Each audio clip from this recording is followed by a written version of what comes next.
over the next couple of months, like through October and November, I think we're really going to see the ride begin. I think everything that we've seen up to this point has simply been in preparation for that. I think that's what we're going to see in October or November, maybe the 5th of November. Remember the 5th of November. Could be a good day to do things, you know.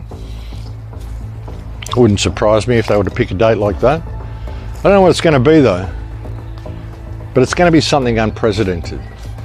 Something that's going to make 9/11 look like a walk in the park.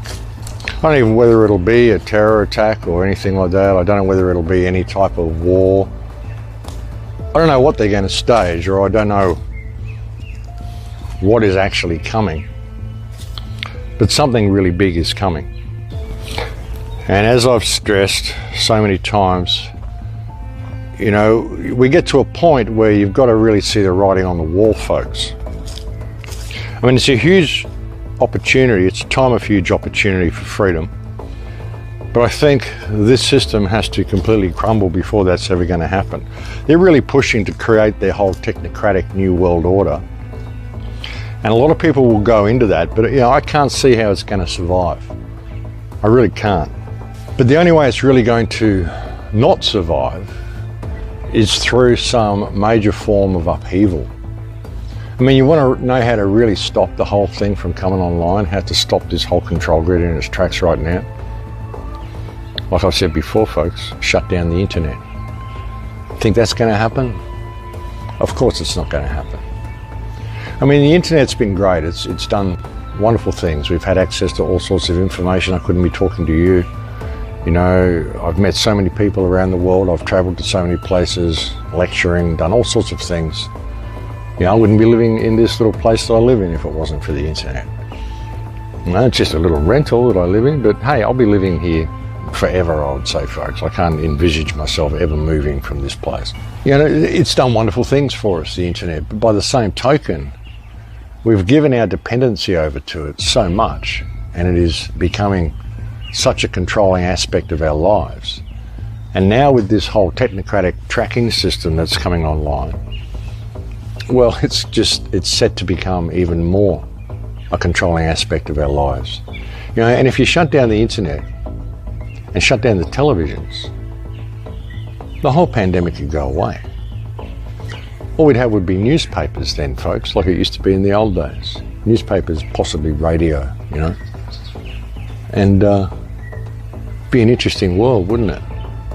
You know, if we didn't have the fear campaign being generated by the media, which is just over the top, fear in every aspect of our lives, most of the problems in the world would go away. I mean, you know, when you're kind of there in your space, I mean, out here, I wouldn't even know that there was problems with the world. You know, I don't realise it until I go into town. And then even when I go into town, most people I talk to know it's a fraud. There's only one person that I've spoken to, and I speak to everybody, every shop that I go to, and I go out almost every day. But every shop that I go to, I talk to people about this, and they go, you know it's a fraud, don't you? And they all know it's a fraud. I got some new glasses a couple of weeks ago, and the optometrist knew it was a fraud. You know, this is pretty out of left field. Everybody I speak to, there's only been one checkout operator who said, oh, you think? And by the end of the conversation, she actually was starting to agree that there was a few aspects that maybe she should look into. So that's kind of comforting. By the same token though, how are we ever going to stop it from just coming online if we've got this huge media spin being driven? I mean, even if everybody thought it was a fraud, if the television tells them that, oh no, everybody believes it's real and the opinion polls say this, and so this is what the government's doing, and people are happy with the government's response to the pandemic, then all the people who think it's a fraud are going to think, well, shit, everybody around me thinks it's real, so maybe I better not say anything. But they don't know that. It's just the media telling them that. How do they know any of it's true? I mean, nothing the media tells you is true. Why would any of that be true? You know, so if you are awake, I mean, don't think you're alone. I mean, I get emails from a lot of people who say, well, my parents think it's real, and, you know, my family thinks it's real. Don't despair though, folks, because there's a lot of people who don't. And look at the US Revolution, the American Revolution. It only took, 1% or 3% or something, some ridiculously small amount of the population to win the revolution. So it's not over yet. The big problem, as I said, is the breakdown of the food chain, because even if people do wake up, if they haven't got these supplies in place and they haven't sort of read the writing on the wall and got themselves ready for what's coming, well, like I said, we've got to get to that point where we see the writing on the wall. We realise that a lot of people aren't going to wake up. A lot of people will, a lot of people won't. But however it goes,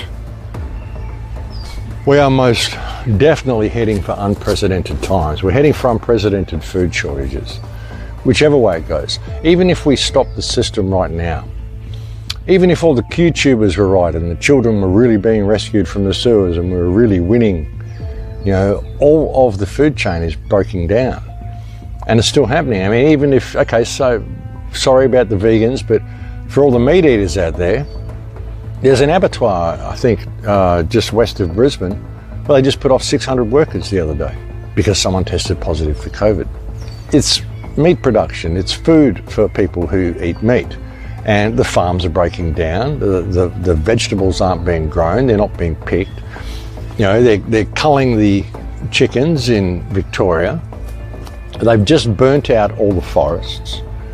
They're breaking down the food chain, folks. It doesn't matter what you eat, whether you're a vegan, whether you're a meat eater, whether you're a vegetarian, what you eat, whatever it is you eat, they're making sure that that's going out of production, okay? Abattoirs, farms, grain storage, rice production. They're saying Australia will run out of rice by Christmas time. They're already saying on mainstream media that people should prepare for a very different Christmas this year. They're not going to have the amount of food that they would normally have.